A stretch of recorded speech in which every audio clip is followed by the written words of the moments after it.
Climatology में हम लोग प्रीवियस लेक्चर में लैप्स रेट के बारे में स्टडी किए, ठीक। फिर इसमें हम लोग क्या स्टडी किए कि किस प्रकार से उसके कौन कौन से टाइप्स होते हैं।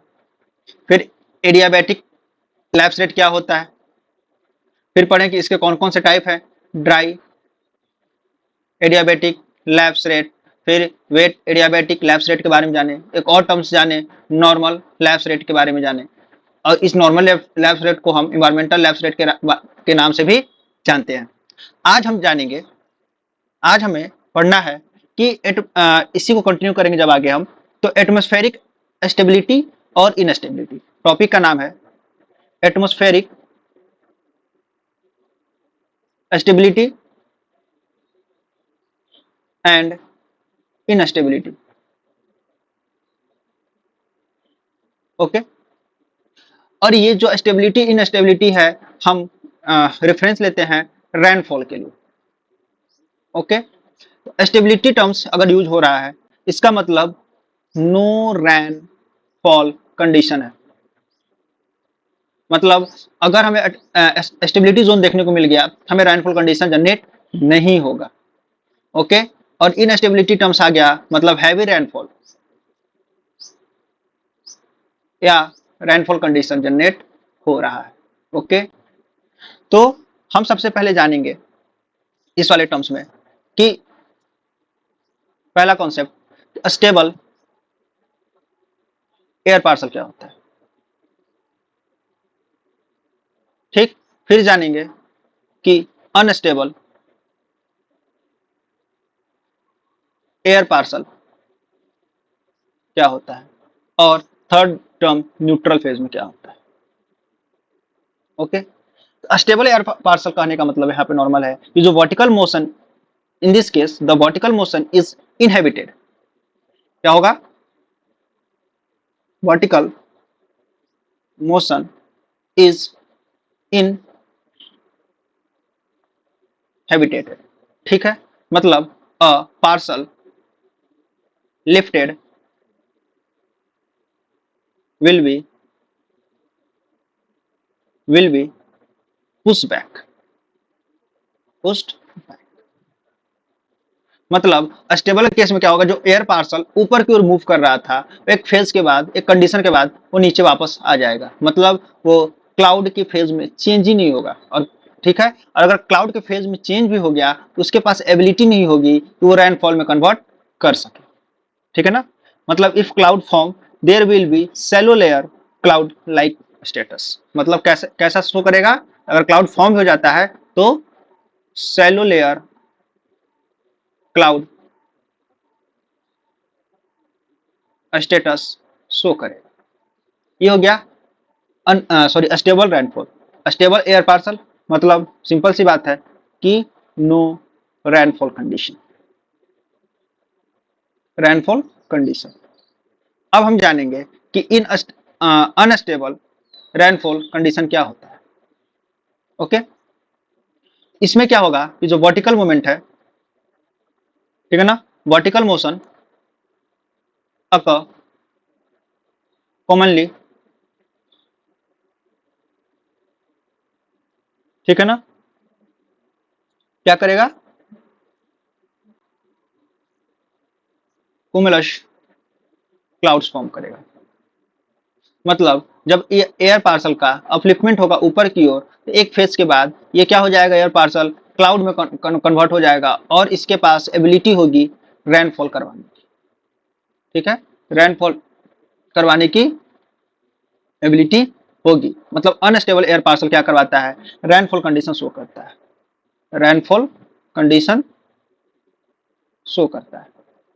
न्यूट्रल में क्या होता है कि सिंपल सी बात है कि no effect on vertical movement. Vertical movement में कोई आपको इफेक्ट देखने को मिलेगा, दिखने को मिलेगा ही नहीं। मतलब सिंपल सी बात है कि एयर पार्सल,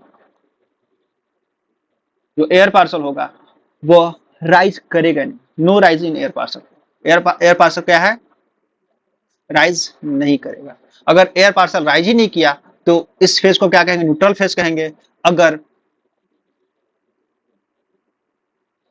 अगर एयर पार्सल क्या कर रहा है, अनस्टेबल कंडीशन शो कर रहा है, इसका मतलब यहाँ पे हमको रेनफॉल देखने को मिलेगा। अगर air parcel stable condition show करने को दिख रहा है तो हमें रेनफॉल कंडीशन नहीं देखने को मिलेगा। ओके, अब इसी को हम क्या करते हैं, आगे और डिटेल्स जानते हैं कि ऐसा क्या हो रहा है कि ऐसा फेज हमें देखने को मिल रहा है। ओके, मतलब अगर ओवरऑल हम कहें कि अगर हम कहीं भी, वही सेम कॉन्सेप्ट एक बार और देखते हैं कि अगर एटमॉस्फेयर है, ठीक है, एटमॉस्फेयर में क्या हो रहा है, दो कंडीशन हमको देखने को मिला। पहला अनस्टेबल, दूसरा स्टेबल।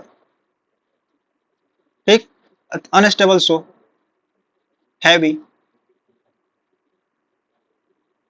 Rainfall condition. ओके, और stable show no rainfall, no rainfall condition. Okay,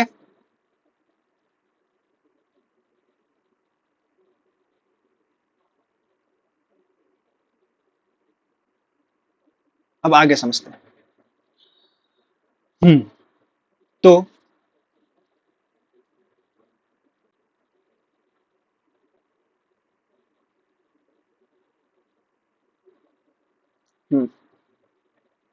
अब लो रेनफॉल कंडीशन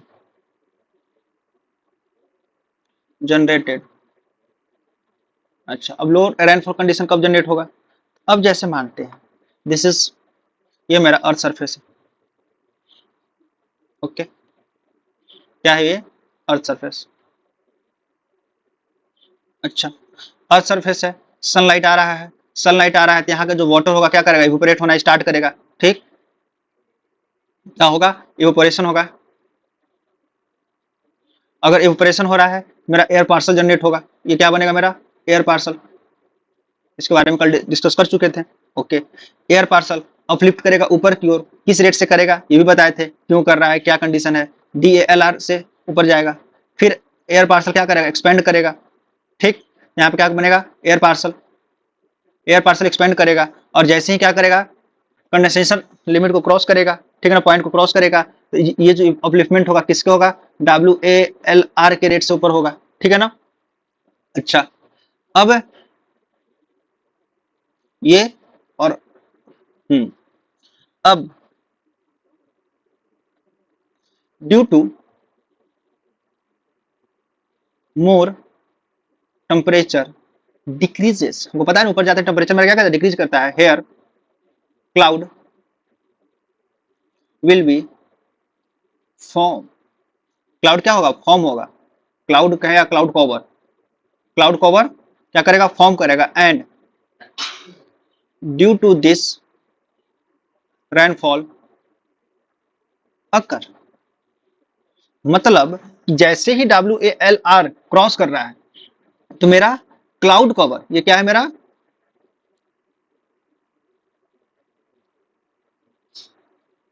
ये क्या है, cloud cover. Cloud cover form होगा, और क्लाउड कवर जैसे फॉर्म हुआ, रेनफॉल कंडीशन जनरेट हो जाएगा। ठीक है ना। अच्छा, और ये जितने भी फिनोमेना हो रहे हैं, ना ही न्यूट्रल फेज के लिए हो रहा है, न्यूट्रल फेज में पास जाता ही नहीं है, और ना ही स्टेबल के लिए हो रहा है। ये जितने भी फिनोमेना होंगे वो हमारा ऑल फिनोमेना, ठीक है, अकर during unstable air parcel, unstable air parcel case में होगा। ठीक है ना। अच्छा, अब इफ एयर पार्सल ज्यादा राइज ही ना करे, ये जो एयर पार्सल है वो क्या करेगा, ज्यादा राइज ही नहीं करेगा, तो due to this it will be not form cloud cover. अगर ये क्या कर रहा है, एयर पार्सल ज्यादा राइज ही नहीं कर रहा है, ठीक, अगर ये ज्यादा राइज नहीं करेगा तो मेरा क्या होगा, क्लाउड कवर फॉर्म ही नहीं करेगा, और due to this rainfall will not occur, और क्या होगा, कि रेनफॉल होगा ही नहीं। मतलब अगर ये बैरियर क्रॉस ही नहीं कर रहा है, ठीक, बैरियर क्रॉस ही नहीं कर रहा है, तो ये मेरा क्या कहेगा, एयर पार्सल ज्यादा दूर तक नहीं जा पाएगा। ठीक, ज्यादा दूर तक नहीं जा पाएगा, इसका मतलब क्या हो रहा है कि क्लाउड कवर फॉर्म ही नहीं होगा, और क्लाउड कवर फॉर्म नहीं होगा तो क्या हो जाएगा, रेनफॉल होगा ही नहीं। ठीक है ना। ओके, तो ये फिर क्या हो जाएगा, अगर ऐसा कंडीशन हो गया, हमें ये क्या शो करेगा कि ये जो कंडीशन होता है कि जिसमें क्या हो कि क्लाउड कवर जो एयर पार्सल है ज्यादा ऊपर तक जाए ना, ठीक, क्लाउड कवर फॉर्म हो ही ना, या हो तो क्या हो जाए, सैलो क्लाउड कवर हो। तो ये जो फेज है इसको हम कहते हैं, ये जो फेज जनरेट होता है during stable air parcel condition में जनरेट होता है।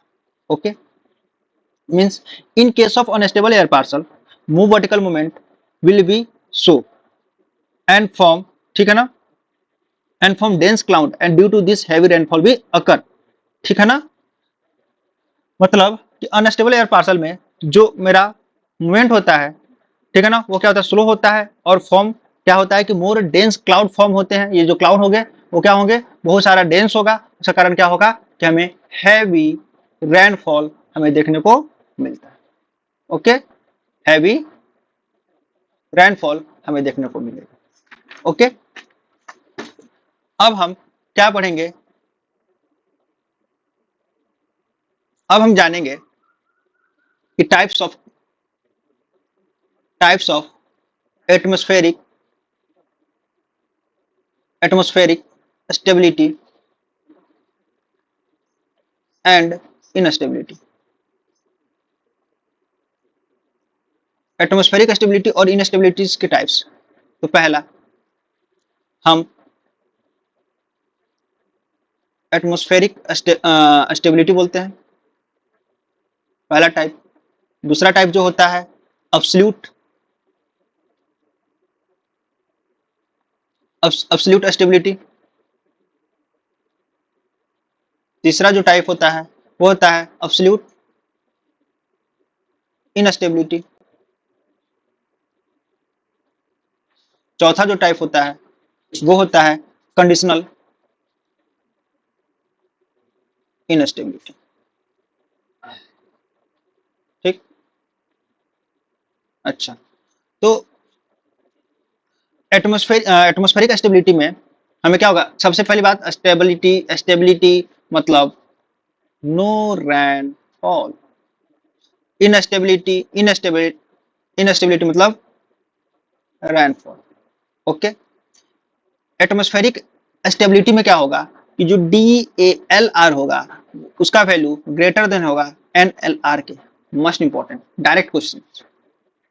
ओके, एब्सोल्यूट स्टेबिलिटी में क्या होता है कि DALR ग्रेटर देन होगा NLR के, सॉरी WALR के, फिर उससे कम होगा NLR।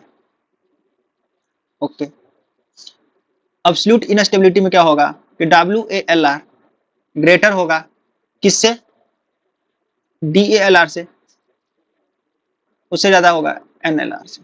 इसमें क्या होगा कि WALR, ठीक, सॉरी DALR ग्रेटर होगा किससे,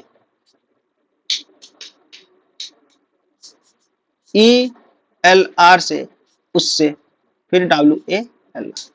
मतलब अगर हम एटमॉस्फेरिक स्टेबिलिटी की बात करते हैं तो ड्राई एडियाबैटिक लैप्स रेट है वो ज्यादा है किससे, नेचुरल लैप्स रेट से। एब्सोल्यूट स्टेबिलिटी की बात करें तो ड्राई एडियाबैटिक लैप्स रेट ज्यादा होगा किससे, वेट एडियाबैटिक लैप्स रेट से, और उससे ज्यादा होगा, सॉरी, हाँ, और वेट एडियाबैटिक लैप्स रेट जो होगा वो ज्यादा होगा किससे, नॉर्मल लैप्स रेट से। मतलब एब्सोल्यूट वाले केस में दोनों फेज में DALR, मतलब स्टेबिलिटी वाले फेज में दोनों केस में DALR का वैल्यू हमेशा ज्यादा है।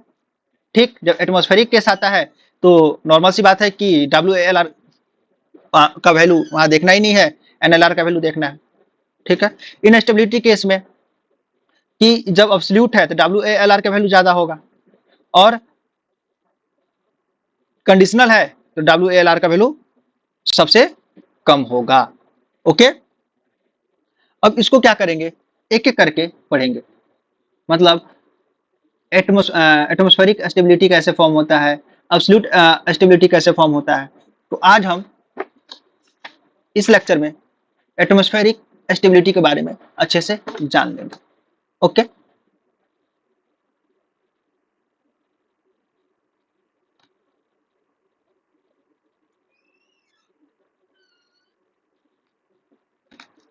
तो मेरा टॉपिक है अब एटमॉस्फेरिक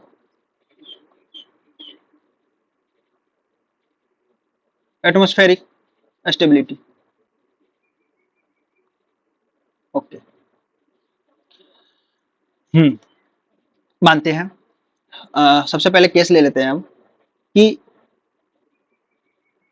क्या था केस मेरा एटमॉस्फेरिक स्टेबिलिटी के केस में, कि सबसे पहले हम किस 3 पॉइंट पे फोकस कर रहे थे, DALR, NLR, WALR, जिसमें से एटमॉस्फेरिक स्टेबिलिटी में इसको डिस्कस ही नहीं करना है, इस दोनों पॉइंट को डिस्कस करना है। हमने कहा था कि DALR का वैल्यू ज्यादा होगा NLR की।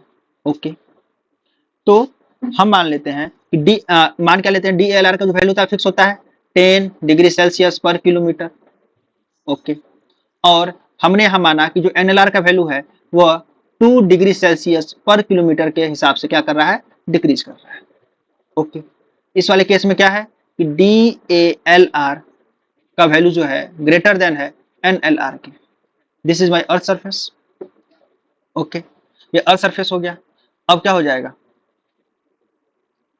ये हो गया अर्थ सरफेस। सोलर रेडिएशन आया, सोलर रेडिएशन आया तो क्या हो जाएगा, इवेपोरेशन स्टार्ट होगा। ये क्या है, solar radiation. Okay, due to solar radiation मेरा क्या हो जाएगा, इवेपोरेशन स्टार्ट होगा। तो ड्यू टू इवेपोरेशन, अब इवेपोरेशन के कारण क्या होगा, air parcel will form, air parcel will be form. अच्छा, अब यहाँ पे मान के चलते हैं कि यहाँ मेरा एयर पार्सल फॉर्म हो रहा है, ठीक है। अब यहाँ पे ये जो है ये क्या है, एटमॉस्फेरिक टेम्परेचर, एयर पार्सल का टेम्परेचर है 30 डिग्री सेल्सियस। क्या है मेरा एयर पार्सल। और मान लेते हैं कि एटमॉस्फेयर का भी जो टेम्परेचर है वो 30 डिग्री सेल्सियस है।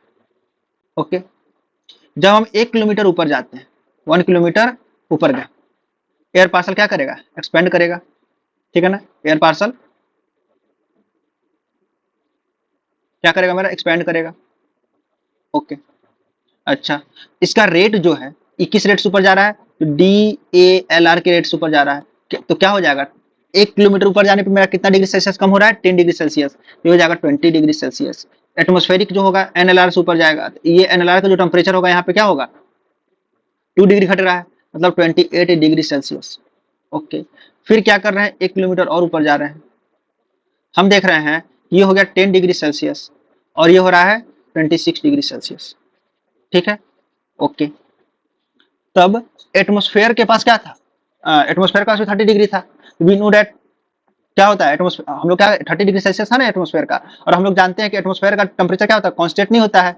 और यहाँ पे मेरा डिक्रीज दिया हुआ है रेट कितना, 2 डिग्री सेल्सियस पर किलोमीटर अपवर्ड मूवमेंट। देखो यहाँ पे 2 किलोमीटर घटते 2 डिग्री सेल्सियस क्या हो रहा है, टेम्परेचर मेरा घटते जा रहा है कि नहीं जा रहा है पर किलोमीटर। इस वाले जोन में अब ध्यान देना है, इस वाले जोन में, इस वाले जोन में। अच्छा, इस वाले जोन में अगर हम लें, इसको कलर चेंज कर लेते हैं, इस वाले जोन में ये मेरा जो है वो किसका किसका है, एटमॉस्फेयर का है, एटमॉस्फेयर टेम्परेचर है। और ये किसका है, एयर पार्सल टेम्परेचर है। ओके, मतलब एयर पार्सल इज सराउंडेड, अब नॉर्मल सी केस है कि जो मेरा एयर पार्सल है वो किससे सराउंड होता है, ये जो एयर पार्सल है ये किससे सराउंडेड है, हमारा एटमॉस्फेयर से सराउंडेड है। मतलब air parcel is surrounded by, air parcel is surrounded by atmosphere. Okay, अच्छा, अब हमें क्या मिला कि जो टेम्परेचर है किसका, एटमॉस्फेयर का, वो क्या है, ग्रेटर है टेम्परेचर किसका, एयर पार्सल का। और हमको पता है कि टेम्परेचर के इन्वर्सली प्रोपोर्शनल होता है क्या, डेंसिटी। ओके, इसका मतलब डेंसिटी जो है वो डेंसिटी जो है वो एयर पार्स एटमॉस्फेयर का वो कम होगा डेंसिटी किसके, एटमॉस्फेरिक प्रेशर से, सॉरी, डेंसिटी जो है एटमॉस्फेयर का वो कम होगा डेंसिटी किसके, एयर पार्सल से। अच्छा, ड्यू टू दिस, अब क्या डेंसिटी ज्यादा है तो अब इस जोन पे डेंसिटी मेरा क्या हो गया, ज्यादा हो गया, किसका, एयर पार्सल का।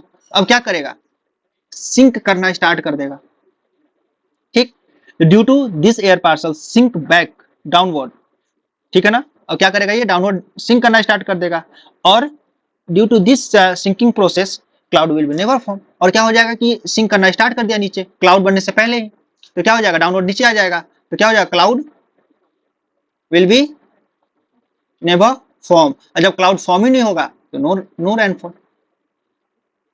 इसलिए एटमॉस्फेरिक स्टेबिलिटी में हमारा क्या होता है कि रेनफॉल बनता ही नहीं है। हाँ, ये याद रहना चाहिए कि जो ड्राई एडियाबेटिक लैप्स रेट होता है वो ग्रेटर होता है normal lapse rate.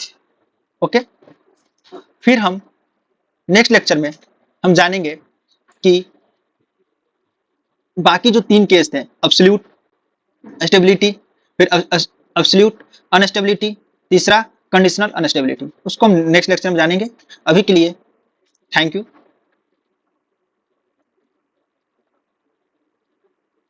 Thank you so much, मिलते हैं कल, धन्यवाद।